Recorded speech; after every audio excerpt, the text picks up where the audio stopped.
ओम शांति। 3 अक्टूबर 2025 बाबा के महावाक्य। मीठे बच्चे, तुम हो सच्चे सच्चे परवाने, जो अभी क्षमा पर फिदा होते हो।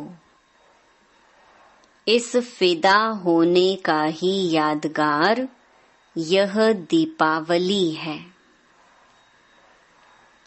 प्रश्न, बाबा ने अपने बच्चों को कौन सा समाचार सुनाया है? उत्तर, बाबा ने सुनाया, तुम आत्माएं निर्वाण धाम से कैसे आती हो और मैं कैसे आता हूँ। मैं कौन हूँ, क्या करता हूँ, कैसे राम राज्य स्थापन करता हूँ। कैसे तुम बच्चों को रावण पर विजय पहनाता हूँ। अभी तुम बच्चे इन सब बातों को जानते हो। तुम्हारी ज्योति जगी हुई है। गीत, तुम ही हो माता, पिता तुम ही हो। ओम शांति। मीठे मीठे रूहानी बच्चों ने गीत सुना। आत्माओं ने इन जिस्मानी कर्मेंद्रियों से गीत सुना।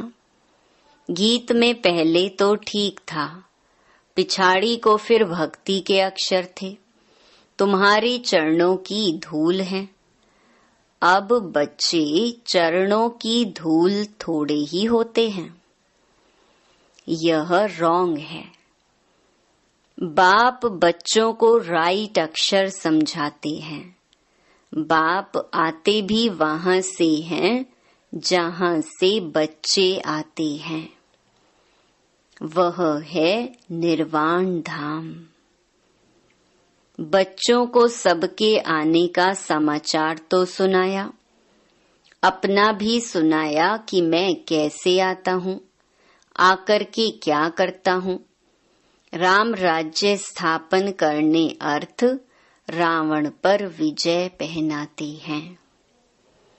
बच्चे जानते हैं राम राज्य और रावण राज्य इस पृथ्वी पर ही कहेंगे। अभी तुम विश्व के मालिक बनते हो। धरती, आसमान, सूर्य आदि सब तुम्हारे हाथ आ जाते हैं। तो कहेंगे रावण राज्य सारे विश्व पर और राम राज्य भी सारे विश्व पर है।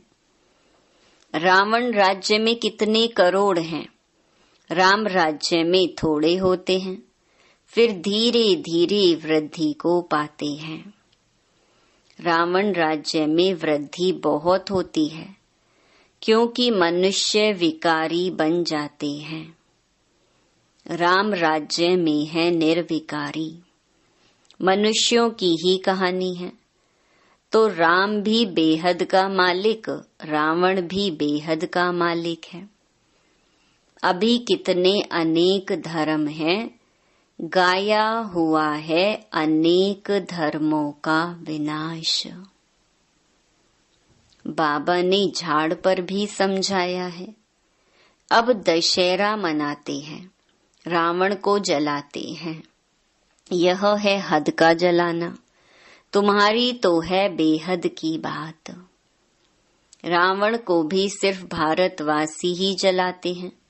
विदेश में भी जहाँ जहाँ भारतवासी जास्ती होंगे वहाँ भी जलाएंगे। वह है हद का दशहरा। दिखाते हैं लंका में रावण राज्य करते थे, सीता को चुराकर लंका में ले गया। यह हो गई हद की बातें। अब बाप कहते हैं सारे विश्व पर रावण का राज्य है। राम राज्य अब नहीं है। राम राज्य अर्थात ईश्वर का स्थापन किया हुआ। सतयुग को कहा जाता है राम राज्य। माला सिमरते हैं रघुपति राघव, राजा राम कहते हैं, लेकिन राजा राम को नहीं सिमरते हैं। जो सारे विश्व की सेवा करते हैं उनकी माला सिमरते हैं।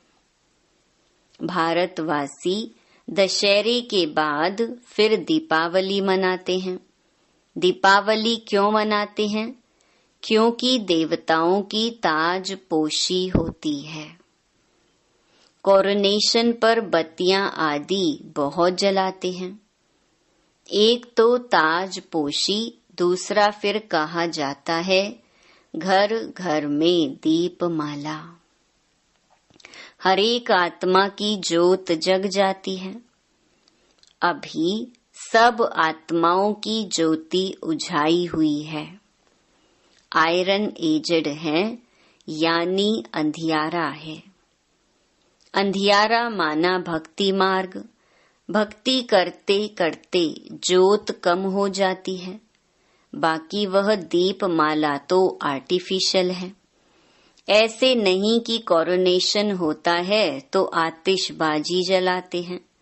दीप माला पर लक्ष्मी को बुलाते हैं, पूजा करते हैं।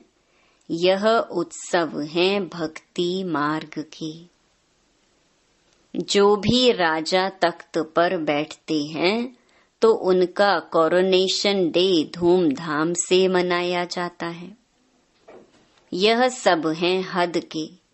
अभी तो बेहद का विनाश, सच्चा सच्चा दशहरा होना है। बाप आए हैं सबकी ज्योत जगाने। मनुष्य समझते हैं हमारी ज्योत बड़ी ज्योत से मिल जाएगी। ब्रह्म समाजियों के मंदिर में सदैव ज्योत जगती है। समझते हैं जैसे परवाने ज्योति पर फेरी पहन फिदा होते हैं, वैसे हमारी भी आत्मा अब बड़ी ज्योति में मिल जाएगी। इस पर दृष्टांत बनाया है। अभी तुम हो आधा कल्प के आशिक। तुम आकर एक माशूक पर फिदा हुए हो, जलने की तो बात नहीं। जैसे वह आशिक माशूक होते हैं तो वह एक दो के आशिक बन जाते हैं। यहाँ वह एक ही माशूक है, बाकी सब हैं आशिक। आशिक उस माशूक को भक्ति मार्ग में याद करते रहते हैं। माशूक आप आओ तो हम तुम्हारे पर बलि चढ़ें। तुम्हारे सिवाय हम किसको भी याद नहीं करेंगे। यह तुम्हारा जिस्मानी लव नहीं है। उन आशिक माशूक का जिस्मानी लव होता है। बस एक दो को देखते रहते हैं। देखने से ही जैसे तृप्त हो जाते हैं। यहाँ तो एक माशूक, बाकी सब हैं आशिक। सब बाप को याद करते हैं। भल कोई नेचर आदि को भी मानते हैं। फिर भी ओ गॉड, हे भगवान, मुख से जरूर निकलता है। सब उनको बुलाते हैं, हमारे दुख दूर करो। भक्ति मार्ग में तो बहुत आशिक माशूक होते हैं। कोई किसका आशिक, कोई किसका आशिक। हनुमान के कितने आशिक होंगे। सब अपने अपने माशूक के चित्र बनाकर फिर आपस में मिलकर बैठ उनकी पूजा करते हैं। पूजा कर फिर माशूक को डुबो देते हैं। अर्थ कुछ भी नहीं निकलता। यहाँ वह बात नहीं। यह तुम्हारा माशूक एवर गोरा है, कभी सांवरा बनता नहीं। बाप मुसाफिर आकर सबको गोरा बनाते हैं। तुम भी मुसाफिर हो ना। दूर देश से आकर यहाँ पाठ बजाते हो। तुम्हारे में भी नंबरवार पुरुषार्थ अनुसार समझते हैं। अभी तुम त्रिकालदर्शी बन गए हो। रचता और रचना के आदि मध्य अंत को जानते हो तो तुम हो गए त्रिकालदर्शी ब्रह्मा कुमार कुमारियां।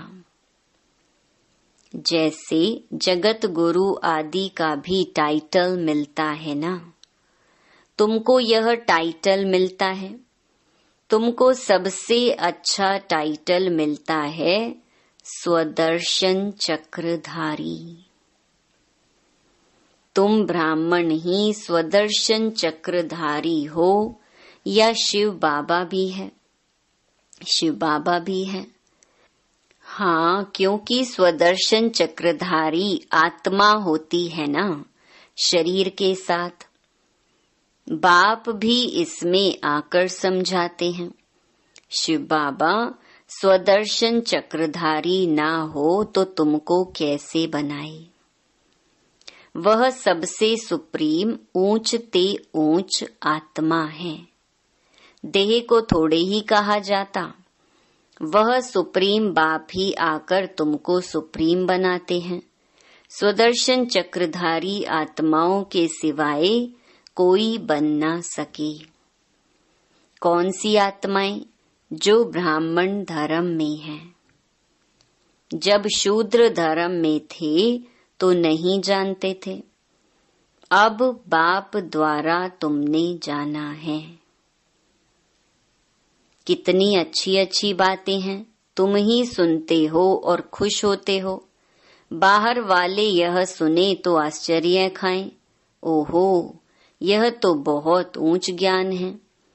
अच्छा, तुम भी ऐसा स्वदर्शन चक्रधारी बनो तो फिर चक्रवर्ती राजा विश्व का मालिक बन जाएंगे। यहाँ से बाहर गए खलास। माया इतनी बहादुर है, यहाँ की यहाँ रही। जैसे गर्भ में बच्चा अंजाम वायदा कर निकलता है, फिर भी वहाँ की वहाँ रह जाती है। तुम प्रदर्शनी आदि में समझाते हो, बहुत अच्छा करते हैं। नॉलेज बहुत अच्छी है। मैं ऐसा पुरुषार्थ करूँगा, यह करूँगा। बस बाहर निकला, वहाँ की वहाँ रही।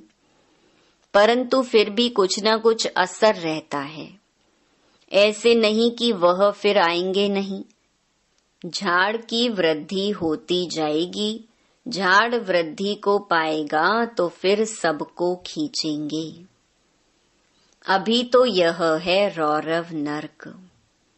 गरुड़ पुराण में भी ऐसी ऐसी रोचक बातें लिखी हैं जो मनुष्यों को सुनाते हैं ताकि कुछ डर रहे। उनसे ही निकला है कि मनुष्य सर्प बिच्छू आदि बनते हैं।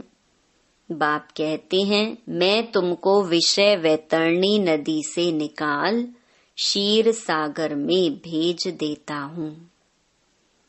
असुल तुम शांति धाम के निवासी थे, फिर सुख धाम में पाठ बजाने आई।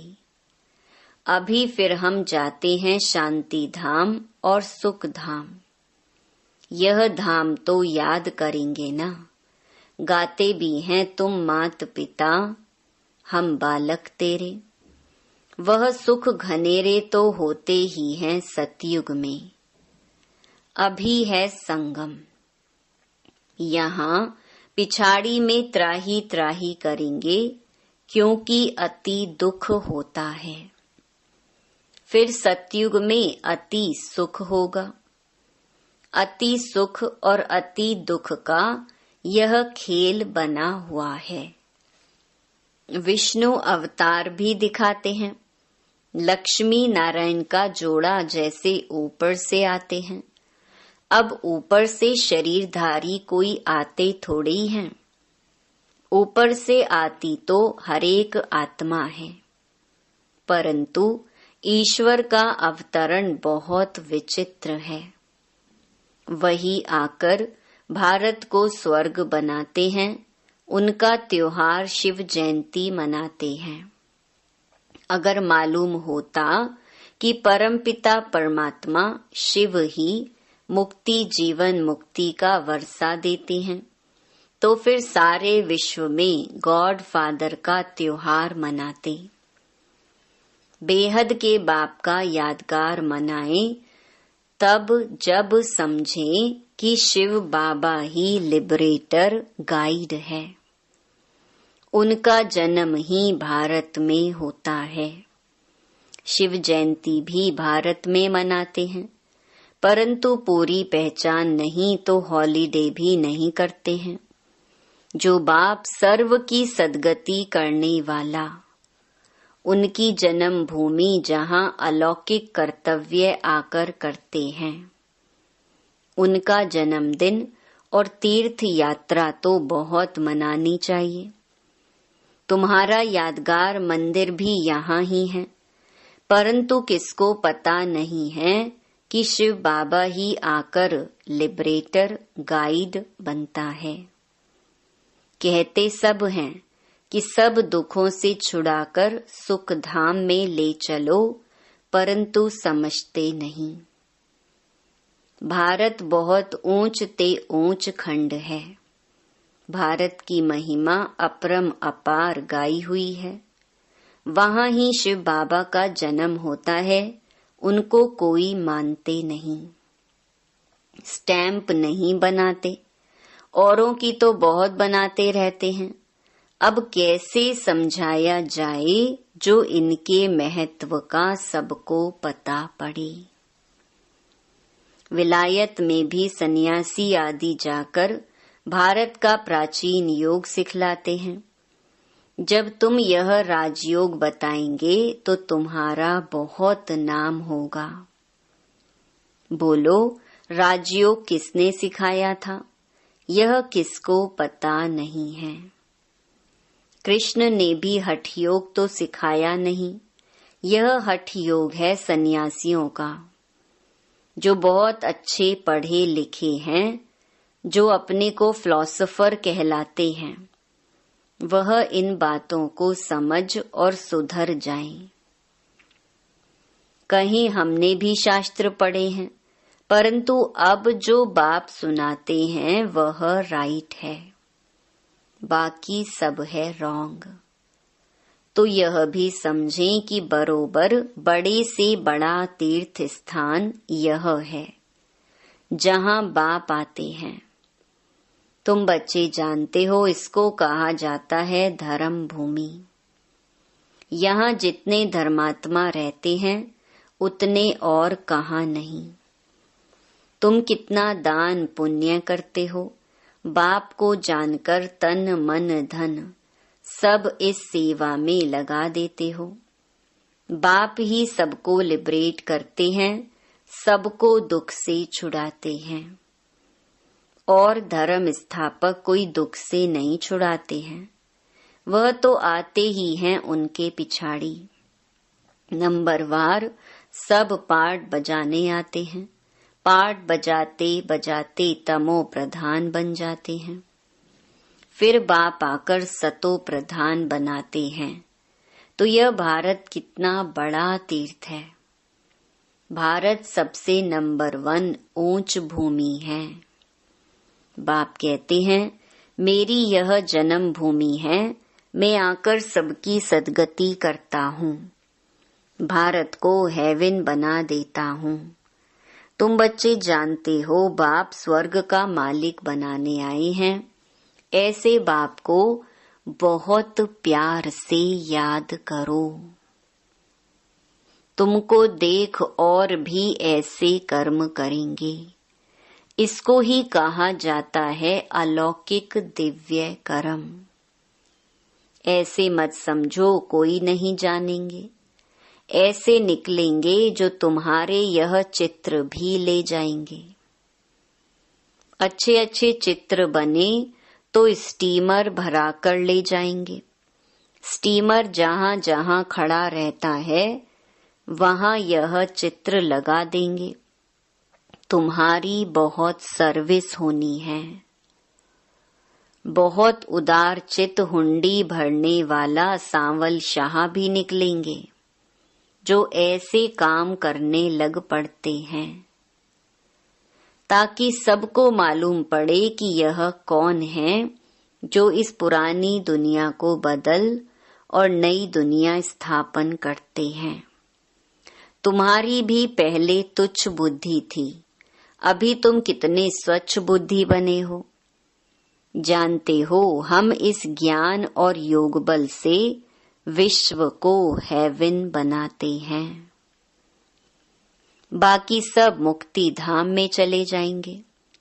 तुम्हें भी अथॉरिटी बनना है। बेहद के बाप के बच्चे हो ना। शक्ति मिलती है याद से। बाप को वर्ल्ड ऑलमाइटी अथॉरिटी कहा जाता है। सभी वेदों शास्त्रों का सार बताते हैं, तो बच्चों को कितना उमंग रहना चाहिए सर्विस का। मुख से ज्ञान रत्नों के सिवाय और कुछ ना निकले। तुम हरेक रूप बसंत हो। तुम देखते हो सारी दुनिया सब्ज हरी भरी बन जाती है। सब कुछ नया, वहां दुख का नाम नहीं। 5 तत्व भी तुम्हारी सर्विस में हाजिर रहते हैं। अभी वह डिससर्विस करते हैं क्योंकि मनुष्य लायक नहीं है। बाप अभी लायक बनाते हैं। अच्छा, मीठे मीठे सिकिलधे बच्चों प्रति मात पिता बाप दादा का याद प्यार और गुड मॉर्निंग। रूहानी बाप की रूहानी बच्चों को नमस्ते। धारणा के लिए मुख्य सार। पहला, रूप बसंत बन मुख से सदैव ज्ञान रतन ही निकालने हैं। सर्विस के उमंग में रहना है, याद में रहना और सबको बाप की याद दिलाना, यही दिव्य अलौकिक कार्य करना है। दूसरा, सच्चा सच्चा आशिक बन एक माशूक पर फिदा होना है, अर्थात बलि चढ़ना है। तभी सच्ची दीपावली होगी। वरदान, विश्व महाराजन की पदवी प्राप्त करने वाले, सर्व शक्तियों के स्टॉक से संपन्न भरपूर भव। जो विश्व महाराजन की पदवी प्राप्त करने वाली आत्माएं हैं, उनका पुरुषार्थ सिर्फ अपने प्रति नहीं होगा। अपने जीवन में आने वाले विघ्न व परीक्षाओं को पास करना, यह तो बहुत कॉमन है। लेकिन जो विश्व महाराजन बनने वाली आत्माएं हैं, उनके पास अभी से ही सर्व शक्तियों का स्टॉक भरपूर होगा। उनका हर सेकंड, हर संकल्प दूसरों के प्रति होगा। तन मन धन समय श्वास सब विश्व कल्याण में सफल होता रहेगा। स्लोगन, एक भी कमजोरी अनेक विशेषताओं को समाप्त कर देती है, इसलिए कमजोरियों को तलाक दो। अव्यक्त इशारे, स्वयं और सर्व के प्रति मनसा द्वारा योग की शक्तियों का प्रयोग करो। अपनी शुभ भावना, श्रेष्ठ कामना, श्रेष्ठ वृत्ति, श्रेष्ठ वाइब्रेशन द्वारा किसी भी स्थान पर रहते हुए मनसा द्वारा अनेक आत्माओं की सेवा कर सकते हो। इसकी विधि है लाइट हाउस, माइट हाउस बनना। इसमें स्थूल साधन, चांस व समय की प्रॉब्लम नहीं है। सिर्फ लाइट माइट से संपन्न बनने की आवश्यकता है। अच्छा, ओम शांति।